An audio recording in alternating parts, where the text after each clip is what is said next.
नमस्कार दोस्तों, मैं हूं भूत की गली और आप सुन रहे हैं एक हॉरर कहानी, वो भी मेरी जुबानी। दोस्तों, आज की ये हमारी कहानी मेरे भैया के दोस्त सूरज की होने वाली है। तो चलिए अब इस कहानी को सूरज के पॉइंट ऑफ व्यू से सुनते हैं। लेकिन कहानी को शुरू करने से पहले, जैसा कि मैं आप लोगों से हमेशा बोलता हूं कि वैसे तो आप लोगों ने बहुत सी हॉरर कहानियां सुनी होंगी, लेकिन मुझे पूरी उम्मीद है कि आज की हमारी ये कहानी सुनकर आपको सच में डर का एहसास होने वाला है। बस मेरी आपसे इतनी गुजारिश है कि आप इस कहानी को पूरा सुनोगे तो आपको बहुत मजा आने वाला है। साथ ही आप अगर पहली बार हमारे इस चैनल पर आए हैं तो चैनल को अभी सब्सक्राइब कर लीजिए। ऐसा करने से हमारी और आपकी नजदीकियां बढ़ जाएगी और आगे आने वाली वीडियो आप तक आसानी से पहुंच जाएगी। तो ज्यादा समय न लेते हुए अपनी कहानी को शुरू करते हैं। नमस्कार, मेरा नाम सूरज है। नाम सूरज, लेकिन जिंदगी में अंधेरा ही अंधेरा रहा। 2016 की बात है। उस वक्त मैं प्राइवेट कंपनी में अकाउंटेंट था। तनख्वाह 8,000 रुपये महीना, छोटी सी नौकरी, छोटे से सपने। लखनऊ के आलमबाग इलाके में एक पुराने मकान में किराए पर रहता था। वो मकान, उसका नाम था कृष्णा विला।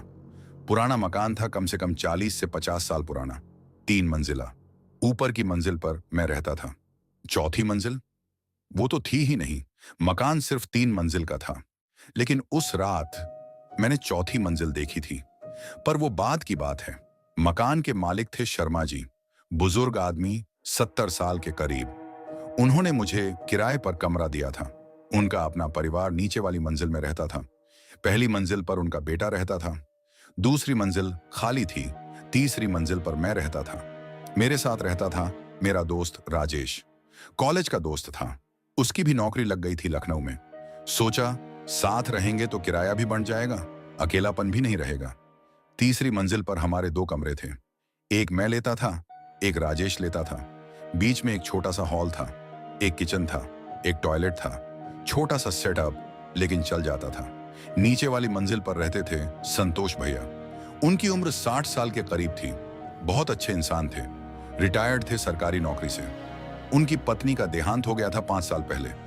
उनका बेटा बाहर रहता था, शायद मुंबई में। वो अकेले रहते थे। हमें बहुत प्यार करते थे। कभी कभी खाना बनाकर भेज देते थे। बोलते थे, बेटा तुम लोग अकेले रहते हो, खाना बनाने की झंझट नहीं करते, ये लो खा लो। संतोष भैया की एक आदत थी। वो रात को ठीक 9 बजे हमारे दरवाजे पर आते थे, दस्तक देते थे और पूछते थे, बेटा खाना खा लिया, कुछ चाहिए?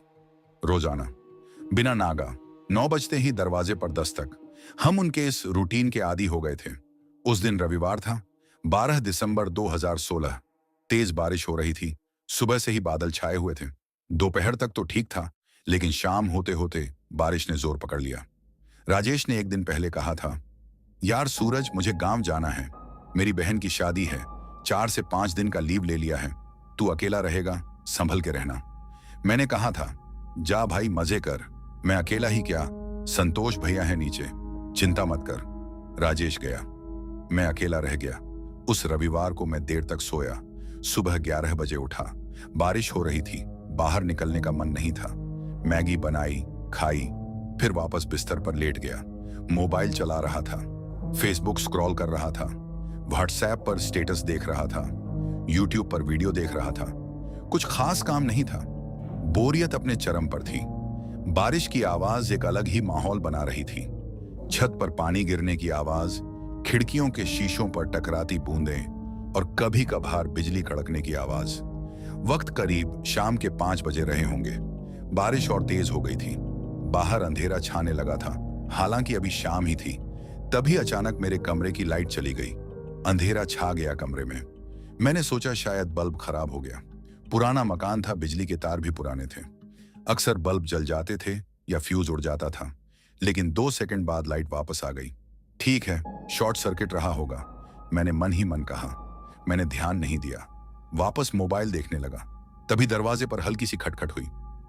खट खट खट, बहुत धीमी आवाज, जैसे कोई डरते डरते दस्तक दे रहा हो। मैंने सोचा राजेश वापस आ गया, पर उसके पास चाबी थी। फिर कौन? मैंने आवाज लगाई, कौन है? कोई जवाब नहीं। मैंने फिर पूछा, राजेश तू है क्या? सन्नाटा।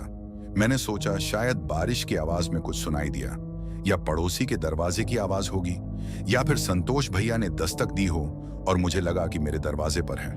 मैंने ध्यान नहीं दिया, लेकिन मन में एक छोटी सी बेचैनी पैदा हो गई थी। शाम के 6 बजे मैंने चाय बनाने की सोची। किचन में गया, गैस जलाई, चाय बनाई, कप में डाला, वापस अपने कमरे में आ गया। जैसे ही मैं कमरे में घुसा, मैंने देखा कि मेरे कमरे की खिड़की खुली थी। मुझे याद था मैंने खिड़की बंद की थी। बारिश का पानी अंदर ना आए इसलिए मैंने कांच वाली खिड़की भी बंद कर दी थी और लकड़ी वाली खिड़की भी, लेकिन अब दोनों खुली थी। बारिश का पानी अंदर आ रहा था, फर्श भीग गया था। मैंने खिड़की बंद की, सोचा शायद ठीक से बंद नहीं की थी, हवा के झोंके से खुल गई। मैंने चाय पी, मोबाइल देखा, नेटवर्क ठीक था, व्हाट्सएप चल रहा था। मैंने राजेश को मैसेज किया, कैसा चल रहा है? मैसेज डिलीवर हो गया, सब नॉर्मल लग रहा था। शाम के 7 बजे बारिश और तेज हो गई थी। अब हवा भी तेज चलने लगी थी। बिजली कड़कने की आवाज बार बार आ रही थी। अचानक बिजली चली गई, पूरा मकान अंधेरे में डूब गया। लखनऊ में अक्सर बारिश में बिजली चली जाती थी, मुझे आदत थी, लेकिन इस बार कुछ अलग लगा। अंधेरा, घुप अंधेरा, कुछ दिखाई नहीं दे रहा था। मैंने मोबाइल की टॉर्च जलाई, कमरे में रोशनी फैल गई। तभी मैंने देखा कि मेरे कमरे का दरवाजा खुला था। मुझे याद था मैंने दरवाजा बंद किया था, पूरा बंद। अब वो करीब 6 इंच खुला हुआ था। मैं दरवाजे के पास गया, झटके से दरवाजा खोलकर बाहर देखा। गलियारे में अंधेरा था। मोबाइल की रोशनी से देखा, कोई नहीं था। मैंने दरवाजा बंद किया और कुंडी लगा दी, फिर बिस्तर पर आकर बैठ गया। करीब 10 मिनट बाद बिजली वापस आ गई, लाइट जल गई। मैंने राहत की सांस ली। तभी मेरे मोबाइल की स्क्रीन पर एक मैसेज आया। राजेश का मैसेज था, यार यहाँ नेटवर्क बहुत कमजोर है, बात नहीं हो पा रही, तू ठीक है? मैंने रिप्लाई किया, हाँ भाई ठीक हूं, बारिश हो रही है, तू अपना ध्यान रख। मैसेज डिलीवर हो गया। रात के 8 बजे मैंने सोचा खाना बना लूं। किचन में गया, चावल बनाए, दाल बनाई। खाना बनाने में 40 मिनट लग गए। फिर प्लेट लेकर अपने कमरे में आ गया। खाना खाते खाते मैंने टीवी चलाने की सोची। टीवी ऑन किया, सिर्फ फिज फिज की आवाज आ रही थी, कोई चैनल नहीं आ रहा था। मैंने चैनल बदले, सब खाली। बारिश की वजह से केबल डिस्कनेक्ट हो गया था शायद। मैंने टीवी बंद कर दिया, खाना खाया, बर्तन किचन में रख दिए। वक्त रात के 9 बजने वाले थे। मैं बिस्तर पर लेट गया, मोबाइल चलाने लगा। तभी दरवाजे पर दस्तक हुई, खट खट खट, 3 साफ दस्तकें। मैं मुस्कुराया। संतोष भैया का रूटीन। ठीक 9 बजे मैं उठा और दरवाजा खोलने गया। बोला, आइए संतोष भैया, अंदर आइए। दरवाजा खोला, वहां कोई नहीं था। गलियारा खाली था, नीचे जाने वाली सीढ़ियां खाली थी, कोई नहीं। मैंने आवाज लगाई, संतोष भैया आप थे क्या? सन्नाटा। मैंने सोचा शायद किसी और के दरवाजे पर दस्तक हुई होगी, लेकिन इस मंजिल पर तो सिर्फ मैं ही रहता हूं। मैंने दरवाजा बंद किया। मन में एक अजीब सी बेचैनी थी। रात के 10 बजे बारिश कम हुई थी, लेकिन रुकी नहीं थी। अब रिमझिम बारिश हो रही थी, हवा अब भी तेज थी। मैं बिस्तर पर लेटा सोच रहा था, मन में तरह तरह के ख्याल आ रहे थे। फिर अचानक एक आवाज आई, रोने की आवाज। कोई रो रहा था, हल्की हल्की सिसकियां। औरत की आवाज लग रही थी, कहीं दूर से आ रही थी, लेकिन साफ सुनाई दे रही थी। मैं चौंक कर बैठ गया, कान लगाकर सुनने लगा। सिसकियां जारी थीं, कभी तेज कभी धीमी। मैं उठा, दरवाजा खोला, गलियारे में गया। आवाज कहां से आ रही है? ऐसा लगा जैसे ऊपर से आ रही है, ऊपर वाली मंजिल से। लेकिन यह तो तीसरी मंजिल थी, ऊपर तो कोई मंजिल नहीं थी, छत थी। फिर आवाज कहां से? मैं सीढ़ियों से ऊपर जाने लगा, छत की तरफ। दरवाजा खोला, छत पर गया। बारिश में भीग रहा था, लेकिन मैंने ध्यान नहीं दिया। मैंने चारों तरफ देखा, कोई नहीं था। रोने की आवाज अब बंद हो गई थी। मैं वापस नीचे आ गया, कमरे में आकर दरवाजा बंद किया। अब मैं सच में डर गया था। मैंने राजेश को फोन लगाया, नेटवर्क नहीं था। मैसेज किया, डिलीवर नहीं हुआ। मैंने खुद को समझाया, यह सब मेरा वहम है, बारिश की वजह से ऐसी आवाजें आती हैं, पागल मत हो। लेकिन मन नहीं मान रहा था। रात के 11 बजे मैंने लाइट जलाई रखी, सोने की कोशिश कर रहा था, लेकिन नींद नहीं आ रही थी। तभी दरवाजे पर फिर दस्तक हुई, खट खट खट। मैं चीख पड़ा, कौन है? आवाज आई, बेटा मैं हूं संतोष, दरवाजा खोलो। संतोष भैया। मैंने राहत की सांस ली, उठा और दरवाजा खोल दिया। वहां कोई नहीं था। मैं सन्न रह गया। ये क्या हो रहा है? आवाज तो साफ आई थी। संतोष भैया की आवाज थी। मैंने पहचान ली थी। मैं नीचे भागा, संतोष भैया के दरवाजे पर गया, दस्तक दी। संतोष भैया ने दरवाजा खोला। वो अपने घर में थे, पाजामा कुर्ता पहने थे। बोले, बेटा सूरज, इतनी रात को क्या हुआ? मैंने कहा, भैया आपने अभी मेरे दरवाजे पर दस्तक दी थी। वो बोले, नहीं बेटा, मैं तो सो रहा था, आधे घंटे पहले सो गया। तुम्हें कोई तकलीफ तो नहीं? मैंने कहा, नहीं नहीं, सब ठीक है, बस ऐसे ही पूछ लिया। आप सो जाइए। मैं वापस ऊपर आ गया। अब मुझे यकीन हो गया था कि कुछ गड़बड़ है। रात के 12 बजे मैं बिस्तर पर बैठा था। लाइट जल रही थी, दरवाजे पर कुंडी लगी थी, खिड़की बंद थी। मैंने तय किया कि आज रात जाग कर गुजारूंगा, सुबह होते ही कहीं और चला जाऊंगा। तभी मेरे कमरे के अंदर से ही किसी ने आह भरी। हाँ, एक लंबी गहरी आह, बिल्कुल मेरे पीछे से। मैं झटके से पीछे मुड़ा। वहां कोई नहीं था, दीवार थी, खाली दीवार। मेरी सांस फूलने लगी, पसीना आ गया। तभी खिड़की पर खटखट हुई। खट खट खट, 3 साफ दस्तकें। मैंने खिड़की की तरफ देखा, पर्दा पड़ा था, कुछ दिखाई नहीं दे रहा था, लेकिन खिड़की के शीशे पर पानी गिरने की आवाज के बीच साफ दस्तक सुनाई दी। मैं डर के मारे बिस्तर से उठा भी नहीं। तभी दरवाजे पर दस्तक हुई। खट खट खट, फिर खिड़की पर दस्तक। खट खट खट, फिर दरवाजे पर। खट खट खट, दोनों जगह बारी बारी से दस्तकें हो रही थीं, जैसे कोई खेल खेल रहा हो मेरे साथ। मैं चीख पड़ा, कौन है? क्या चाहते हो मुझसे? दस्तकें बंद हो गईं, सन्नाटा। फिर एक आवाज आई, औरत की आवाज, धीमी, बेजान, डरावनी। तुम मेरे घर में क्यों हो? मैंने चारों तरफ देखा, कोई नहीं था। आवाज कहां से आ रही है? ये मेरा घर है, यहां मैं रहती हूं, तुम कौन हो? आवाज अब और करीब लग रही थी। मैं बिस्तर से उठा, दरवाजे की तरफ भागा, कुंडी खोली, दरवाजा खोला। बाहर निकलना चाहता था, लेकिन दरवाजा नहीं खुला। कोई दरवाजे को बाहर से पकड़े हुए था। मैंने जोर लगाया, दरवाजा नहीं खुला। तभी मेरे पीछे से किसी ने मेरा नाम लिया, सूरज, धीमी आवाज में, बिल्कुल मेरे कान के पास। मैं झटके से पीछे मुड़ा। वहां एक औरत खड़ी थी। वो औरत बिल्कुल सफेद कपड़ों में, सफेद साड़ी, लंबे बाल बिखरे हुए, चेहरा बिल्कुल सफेद, बेजान, आंखें खाली, जैसे उनमें कोई जान नहीं। वो मेरे सामने खड़ी थी, मुझे देख रही थी। मैं चीखना चाहता था, लेकिन आवाज नहीं निकली।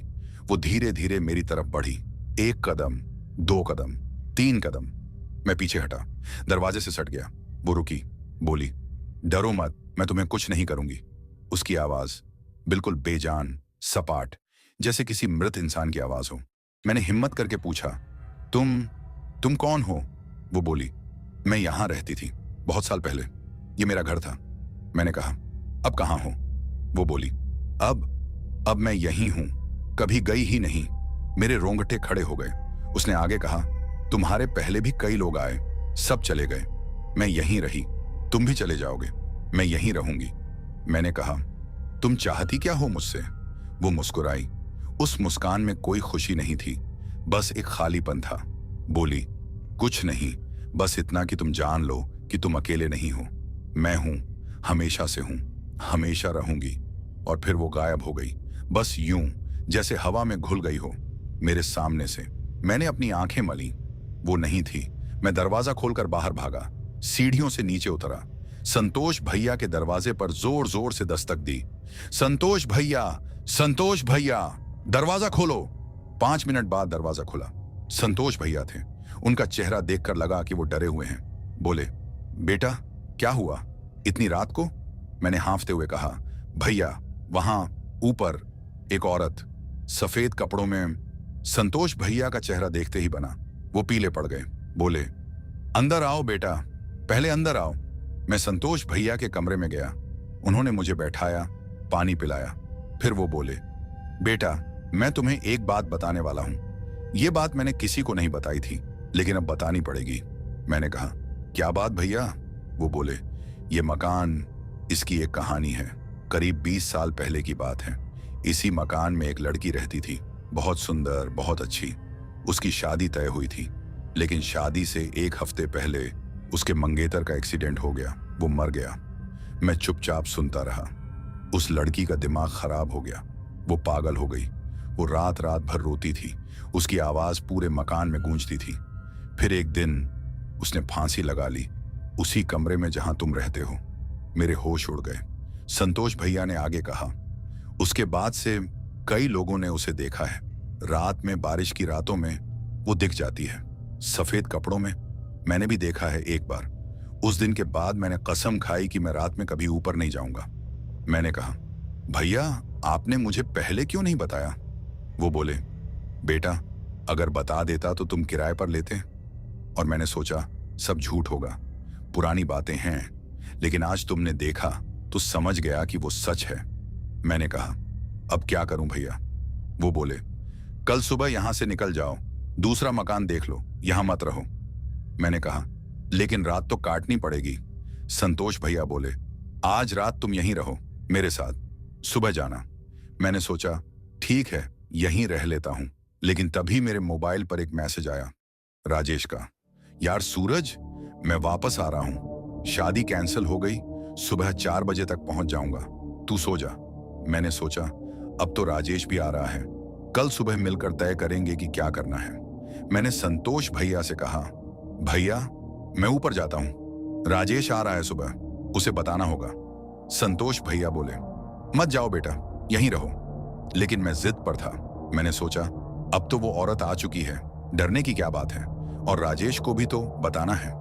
मैं ऊपर गया, अपने कमरे में घुसा, दरवाजा बंद किया, लाइट जला रखी थी, बिस्तर पर लेट गया। सोचने लगा कि सुबह राजेश से क्या कहूंगा। तभी खिड़की पर फिर दस्तक हुई, खट खट खट, और फिर वही आवाज, सूरज दरवाजा खोलो। रात के 2 बजे मैं बिस्तर पर बैठा था, दिल की धड़कन तेज थी। दरवाजे पर दस्तक हो रही थी, खिड़की पर दस्तक हो रही थी, आवाजें आ रही थीं। फिर अचानक सब बंद हो गया, सन्नाटा। फिर एक आवाज आई, इस बार बहुत करीब से, मेरे कान में फुसफुसाते हुए, तुम जानना चाहते हो कि मैं कौन हूं? आओ मैं दिखाती हूं। मैंने देखा, मेरे कमरे की दीवार पर एक दरवाजा दिखाई दिया। वहां पहले कभी दरवाजा नहीं था, लेकिन अब था। पुराना लकड़ी का दरवाजा, उस पर खून के धब्बे थे। दरवाजा धीरे धीरे खुला, अंदर एक सीढ़ी थी, ऊपर जाती हुई 4थी मंजिल की तरफ। मैं उठा, पैर खुद ब खुद उस दरवाजे की तरफ बढ़ गए। मैं रुकना चाहता था, लेकिन रुक नहीं पा रहा था, जैसे कोई खींच रहा हो। मैं उन सीढ़ियों पर चढ़ने लगा, एक एक कदम। सीढ़ियां पुरानी थीं, चरमरा रही थीं। मैं ऊपर पहुंचा, वहां एक कमरा था, छोटा सा, अंधेरा। बीच में एक कुर्सी थी, उस पर वो औरत बैठी थी। वो बोली, आओ सूरज, बैठो। मैंने कहा, ये क्या जगह है? यहां तो कोई मंजिल नहीं थी। वो बोली, ये मेरी जगह है, यहां मैं रहती हूं 20 साल से। तुम लोग नीचे रहते हो, मैं ऊपर रहती हूं। कभी मिलना नहीं चाहते थे, लेकिन तुमने देख लिया। मैंने कहा, तुम चाहती क्या हो? वो उठी, मेरे पास आई, उसके चेहरे पर अब एक अजीब सी मुस्कान थी।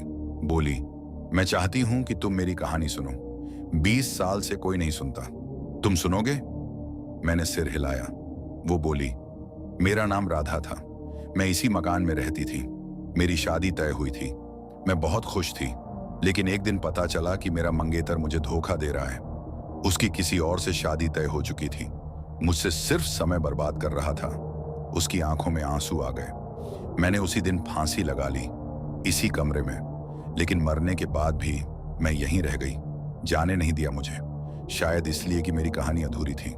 मैंने कहा, अब क्या करोगी? वो बोली, अब तुम्हारे पास आई हूं, तुम्हें अपनी कहानी सुनाने और तुम्हें यहां रखने। मैं डर गया, मुझे यहां रखने? मतलब? वो मुस्कुराई, मतलब कि अब तुम भी मेरे साथ रहोगे हमेशा, यहां इस कमरे में। मैं पीछे हटा, नहीं, मैं नहीं रुकूंगा, मुझे जाने दो। मैं भागा सीढ़ियों से नीचे, अपने कमरे में, दरवाजा बंद किया, बिस्तर पर गिर गया।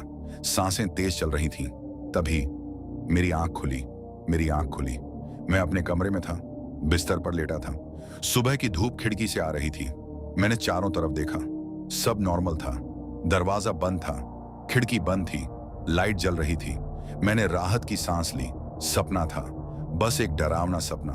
मैं उठा, फ्रेश हुआ, राजेश के आने का इंतजार करने लगा। सुबह 8 बजे दरवाजे पर दस्तक हुई। मैंने खोला, राजेश था। वो बोला, यार सूरज, कैसा है? बहुत बारिश हुई क्या?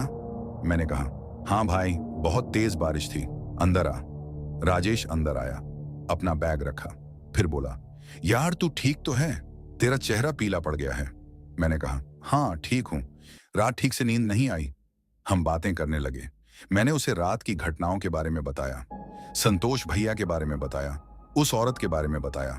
राजेश मेरी बात सुनकर चुप हो गया, फिर बोला, सूरज एक बात बताऊं? मैंने कहा, बता।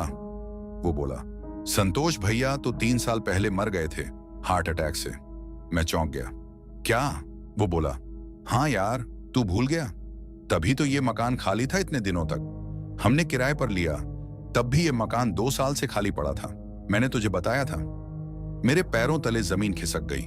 मैंने कहा, लेकिन मैंने तो कल रात उनसे बात की, वो मुझसे मिले, उनके घर गया। राजेश ने मेरे कंधे पर हाथ रखा। सूरज, तू ठीक तो है? कल रात तू यहीं था। मैंने तुझे मैसेज भी किया था रात 2 बजे, तूने रिप्लाई भी किया था। तू कहीं गया नहीं था। मैंने अपना मोबाइल देखा, सच में राजेश का मैसेज था रात 2 बजे का। यार पहुंच गया, नींद आ रही है। और उसके नीचे मेरा रिप्लाई था, हाँ सो रहा हूं, कल बात करते हैं। लेकिन मुझे ये याद नहीं था। मैं दौड़कर नीचे गया, संतोष भैया के दरवाजे पर दस्तक दी।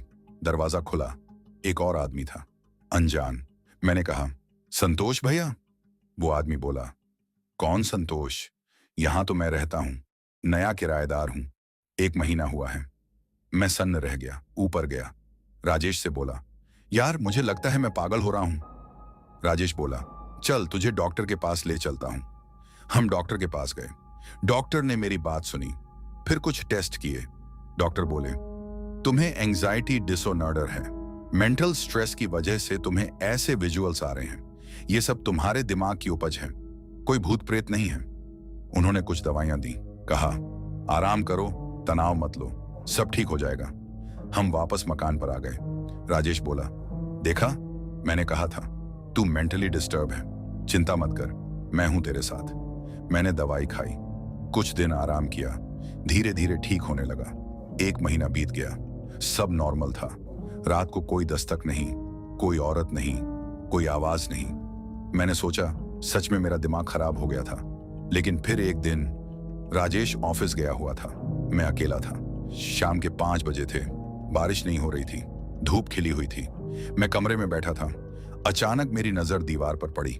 वहां एक दरवाजा था, पुराना लकड़ी का दरवाजा, वही दरवाजा जो मैंने सपने में देखा था। मैं उठा, उस दरवाजे के पास गया। दरवाजा खुला, अंदर सीढ़ियां थीं ऊपर जाती हुई। मैं उन सीढ़ियों पर चढ़ गया। ऊपर वही कमरा था, वही कुर्सी, उस पर वही औरत बैठी थी। वो मुस्कुराई, बोली, तुम वापस आ गए, मैं जानती थी तुम आओगे, अब तुम भी हमारे हो गए। मैंने पीछे देखा, वहां और भी लोग थे, कई सारे, औरतें, मर्द, बच्चे, सब सफेद कपड़ों में, सब बेजान चेहरे लिए, सब मुझे देख रहे थे। और फिर मैंने अपने आप को भी वहां देखा। हाँ, मैं खुद भी वहां खड़ा था, उन लोगों के बीच। आज उस घटना को 4 साल बीत गए। मैं अब उस मकान में नहीं रहता, राजेश भी वहां नहीं रहता। हम दोनों ने वो मकान छोड़ दिया। अब हम दिल्ली में रहते हैं, अलग अलग फ्लैटों में। मैं अब अकेला नहीं रह सकता, मेरे साथ मेरा दोस्त रहता है, हमेशा कोई ना कोई रहता है। अंधेरे से डर लगता है, रात को लाइट जलाकर सोता हूं। डॉक्टर कहते हैं मैं ठीक हूं, मेंटली फिट हूं, दवाइयां बंद हो गई हैं, सब नॉर्मल है। लेकिन कभी कभी जब रात होती है, बारिश होती है और दरवाजे पर हल्की सी खटखट होती है, तो मुझे वो औरत याद आ जाती है, उसकी आवाज, उसकी बातें। और फिर मैं दरवाजे की तरफ देखता हूं, खटखट फिर होती है। मैं पूछता हूं, कौन है? कोई जवाब नहीं। मैं दरवाजा खोलता हूं, वहां कोई नहीं होता। लेकिन जब मैं पीछे मुड़ता हूं तो मुझे लगता है वो मेरे पीछे खड़ी है, हमेशा की तरह। कभी कभी मैं सोचता हूं, क्या वो सच में थी या सब मेरे दिमाग का खेल था? लेकिन एक बात पक्की है, उस मकान की 4थी मंजिल आज भी है। और आज भी जब रात होती है, बारिश होती है, तो वहां से रोने की आवाजें आती हैं। मैंने सुना है वहां अब भी कोई रहता है, कोई जो कभी गया ही नहीं। और शायद वो मेरा इंतजार कर रहा है, क्योंकि एक बार उसने कहा था, अब तुम भी हमारे हो गए। और शायद वो सच था।